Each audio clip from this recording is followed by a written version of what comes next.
Welcome everyone to our Oakley Talent Talk sessions. Today I'm joined by Amanda Lennon.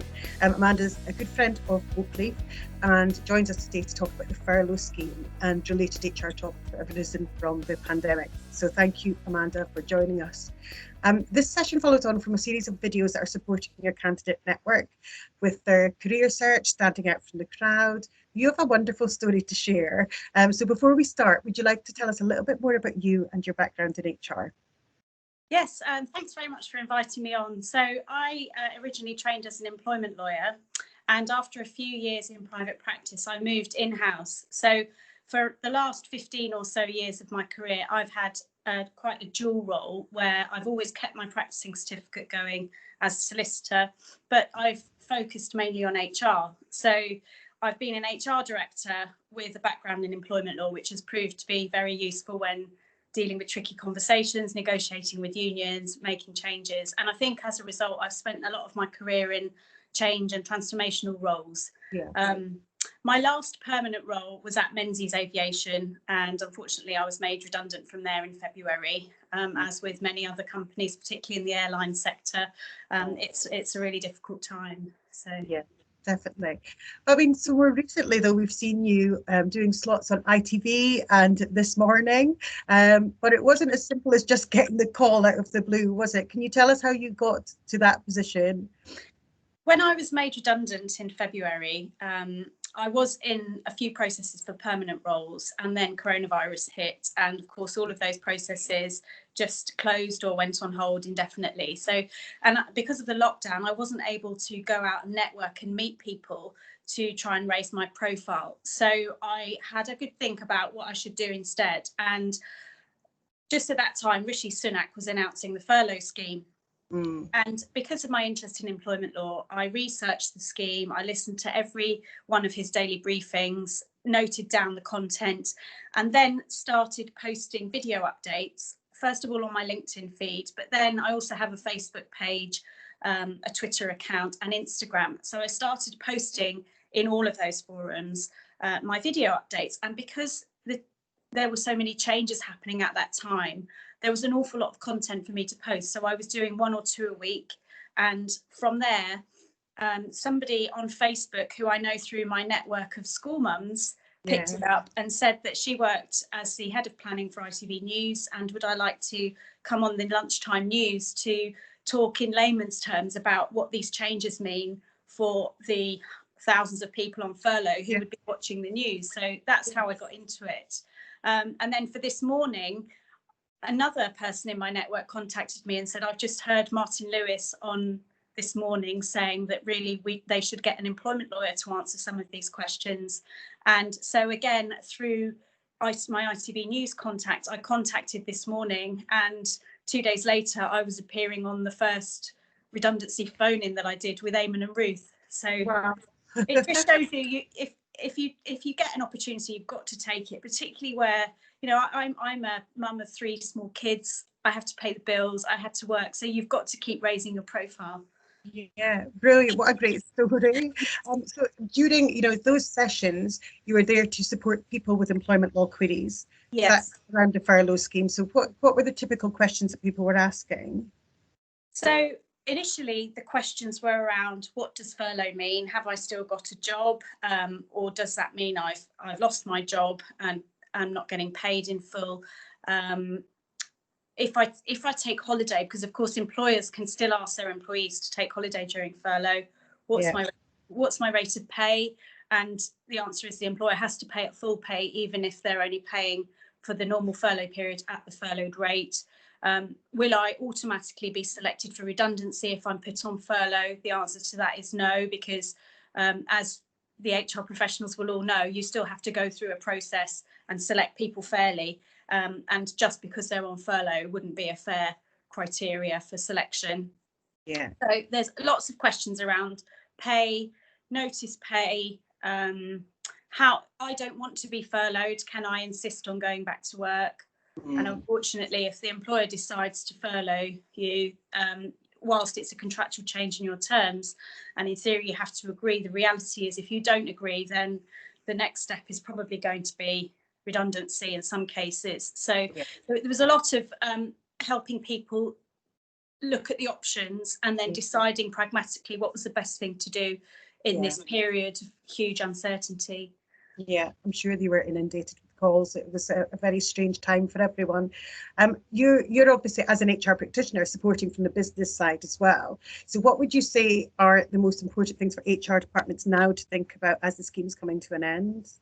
So clearly the scheme's coming to an end because the government can't afford to keep subsidising employers. And as we know from August, the scheme gets downgraded through into September and October until it's closed at the end of October. So lots of employers that I'm helping are looking at how the subsidy being withdrawn is going to impact their ability to support their business going forward. So therefore, I think if you work in HR, what you should be looking at and advising your directors on is what do we do in order to keep our business afloat?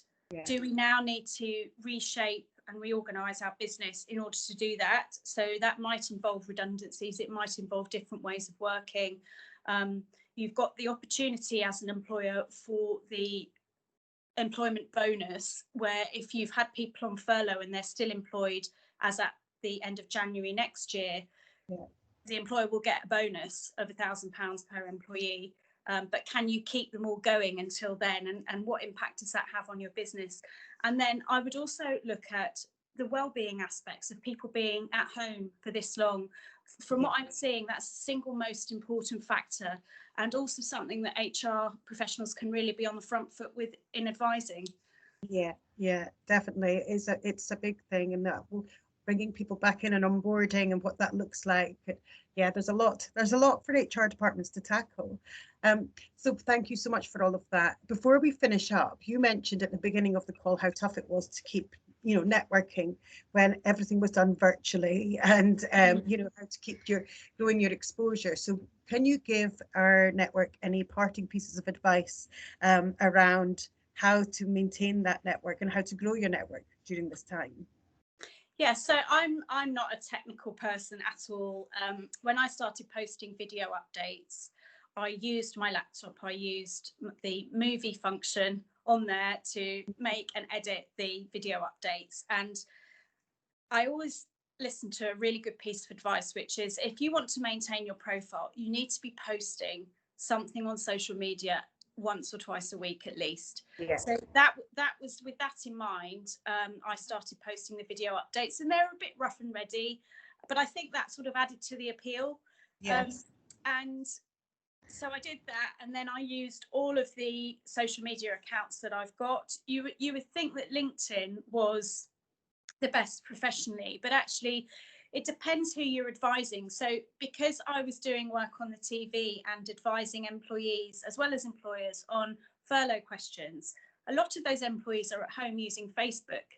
Yes, yeah. So don't automatically assume that LinkedIn is the only source of obtaining work and networking. You can set up a professional page on your Facebook account so that anything to do with work can go through there. So I now have a page on my Facebook account which is called Ask Amanda, because that's the hashtag I've been using, and anything professional I post through there, so that it keeps your more personal Facebook pages that Facebook is known for separate.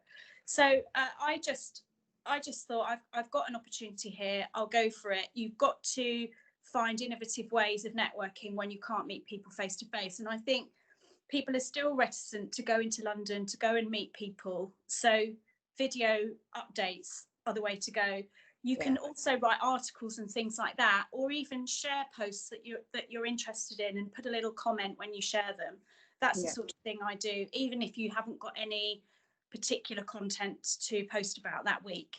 I've actually found personally for me, in the last 6 months, it's been the posting myself that's attracted followers, because you can follow people on Facebook. So and then I'm lucky to have some really good friends who knew that I'd been made redundant and who shared my posts. So that's the way to expand your network. I'm a member of some groups, but I use them mainly to see what's going on in HR from a practitioner's perspective. But for me personally, the way that I've been able to increase my profile is the sharing of posts. Yeah, definitely. And I suppose doing the same for other people as they're doing for you. So liking other people's posts, getting involved in discussions and things like that as well. Yeah. And the other thing that helped me was, and I'm still doing it now, I offered free HR advice to employers and employees impacted by coronavirus from the beginning. And that then also gave me content to post about in my subsequent updates. So you've just got to find something that you're prepared to do and stick your neck out a bit, and then I think you'll find pretty quickly that you've got an opportunity to have a platform and raise your profile. Excellent. Well, we will make sure that when we post this that we hashtag your Ask Amanda, and also make sure that you're linked in there so people can follow you and you know, reach out if they want to ask you any more questions regarding the topics. But it's been such a great call this morning. Thank you so much for your time. I really appreciate it. You're welcome. Thank you.